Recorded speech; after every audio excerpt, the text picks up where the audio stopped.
Ellie is lesbian, and some secrets that no one paid attention to. Review Episode 7, and why Ellie is lesbian. Welcome back to my channel, MD Cinema, and this is a breakdown of The Last of Us Episode 7, which adapts the Left Behind DLC of the games exploring Ellie's backstory with Riley. Let's break this down scene by scene for the details you missed in the connections to the game. Okay, so the episode opens from the point of view of someone sliding on the ground past these suburban houses. We see a trail of blood in the snow, and then inside Joel's sleeping bag with rope blood-stained, showing how Ellie had her horse drag Joel on the sleeping bag through the street. Joel tells Ellie that she should leave him and go north to Tommy. They're in the basement of this house, which based on the broken end windows on the ground level, might be the warmest place in there. Ellie pauses at the top of the stairs, and then we edit under grabbing the doorknob. She's not slowly leaving in defeat, she's still in a hurry.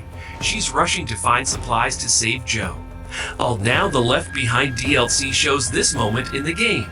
And in the game you really intercut from the flashback to the present. As Ellie's scrambling to find supplies in the pharmacy to save Joel here, the present events actually just book in the episode. But here we flash back to Ellie a few weeks before we met her in episode 1.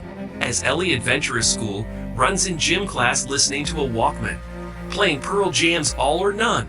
It's from the 2002 album Riot Act, which came out just a year before Outbreak Day in 2003, and would have been one of the most recent and moodiest things a kid could listen to right now.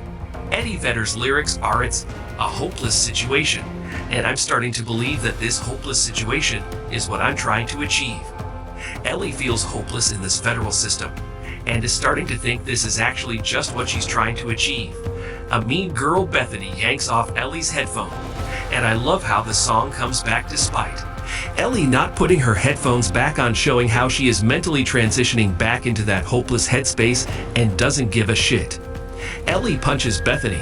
We cut to her with her head back, black eye. Make it look like she really knocked herself out with a punch outside.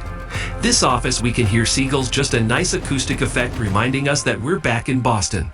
Captain Kwong is a framed photo of his family, little example of federal officers being a bit humanized, which is why Ellie reacts so strongly against Riley's freedom fighting, aka terrorism.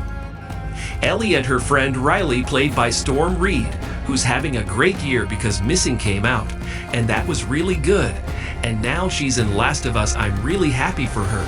But here we get to see a little bit of what went on before Joel met Ellie, and her time over the course of what was probably her favorite night ever that quickly turns dark. Her friend Riley shows up in her room in the middle of the night and declares that she's become a firefly. This is shocking to Ellie, because she's being trained to one day fight that very thing. But Riley sneaks Ellie out in the middle of the night for a big surprise, and takes her to an abandoned mall, which still has power, and nobody goes there because they think it's overrun with infected. This set is an absolute wonder of production design. I was watching this just completely awe-inspired by the work that this crew has done for this show.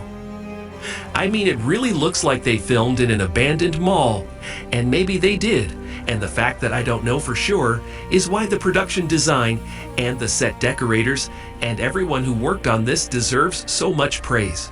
And Riley takes Ellie on a series of what she calls wonders, and Ellie is shocked by so many things that aren't necessarily on Riley's list of wonders, like an electric staircase and escalator, of course. And seeing Bella Ramsey portray Ellie as this wide-eyed, awe-inspired kid who's never seen anything like this brought actual joy to me. I felt real joy. It's amazing. But this involves a carousel that still works, as well as a photo booth, a Halloween shop where they can dress up and listen to music. And throughout the course of this episode you begin to really see that Ellie has a crush on Riley. Don't forget to subscribe to the channel to receive all that is new about the reviews of your favorite movies and series. As for Ellie and Riley's kiss, for me this kiss didn't have any extra philosophy or anything new like episode 3. The thing that bothers me in episode 3, that there was no use in the episode. Only the existence of an agenda and stuffing words. But as we know, The Last of Us can't run for an award like Emmy unless there's an exaggerated homosexuality. In the best series for me, Game of Thrones, there is homosexuality, but it serves the story and the course of events. But as I said, If they don't set an agenda, the series won't be nominated for any award. The whole joke about the paper money, when she's looking for coins to use in the arcade machines, is because paper money is essentially worthless in the apocalypse. That's why it's lying around like it's nothing like Monopoly money. There was also a subtle reference to this back during episode 3 when Bill mentioned something similar, like how much something was worth, and he said currently it's worth nothing because there is no real economy like there used to be. The actual economy around the world. Post-Fungus is mostly a bartering and trade-based economy, where people just trade important things, like medicine, food for other things. Riley admits to spending about an hour the previous day breaking the coin machine so that they could actually lay the games later. She also admits to living in this area and being posted here by Marlene's part of their Firefly missions.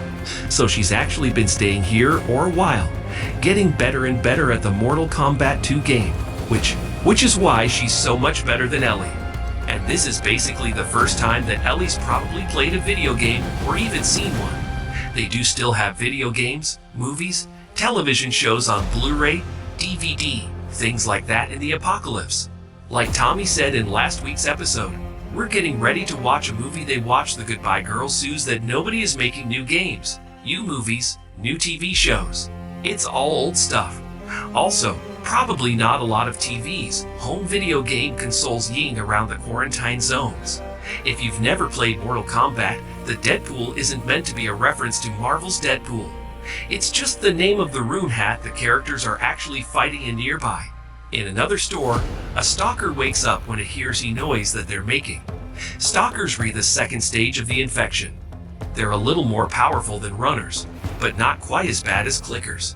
Then Riley gives her gift, which is the second book of puns that she's been reading in present day to Joel, the cannibal puns that she mentions.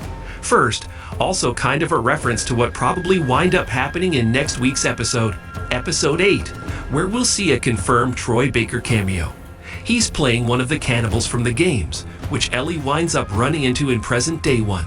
She's trying to nurse Joel back to health and look for food. I love that.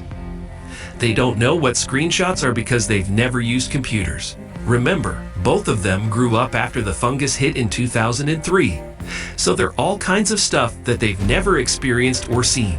Ellie finds the pipe bombs that Riley has been making as part of her missions for the Fireflies, she reveals. Marlene posted her here. It's all part of their day-to-day for fighting Phaedra and reveals that Marlene is sending her to the Atlanta quarantine zone. But Marlene said that she couldn't take Ellie with her. So tonight's supposed to be her last night in Boston. And this is like a last hurrah. She's saying goodbye to her. Even though we know she doesn't wind up going to Atlanta because she essentially says, okay, fine, I'll stay. Which makes it sound like Riley planned to leave the Fireflies to be with Ellie, which is why the ending is meant to be so tragic for the two of them. We almost had it all. Then the stalker came to get us. Riley explained that she thought the Fireflies could be like her new family. And unlike Ellie, she actually remembers what it was like having a family like a mother and a father. Ellie's mother died when she was extremely young, which is also another big cameo from the video games. She's going to be played by Shelley Johnson, who voiced Ellie in the video games. We've seen her in the trailers, so they'll have to show her either in episode 8 or episode 9. Because there are only 9 episodes in season 1 when they start dancing, she gives her the Wolfman mask. That's meant to be another reference to the Dawn of the Wolf movies. In the games, in the song that Riley plays is meant to be from the Etta James tape that Ellie has.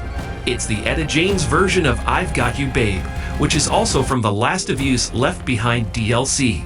Like they use the same song in the video game. Most people remember the song from the Sonny and Cher version. They did the original version. The song Etta James covered it later. Which is why when one of the stray infected attacked them both, we know that Ellie's gonna be okay. But when Riley gets bit, you start to think about things that Ellie said a couple episodes ago. When she said that the person she just helped Joel kill was not the first time that ever happened to her. If he got here, that means that you liked the review of episode 7. If you want to see reviews for the upcoming episodes, subscribe to the channel. Peace.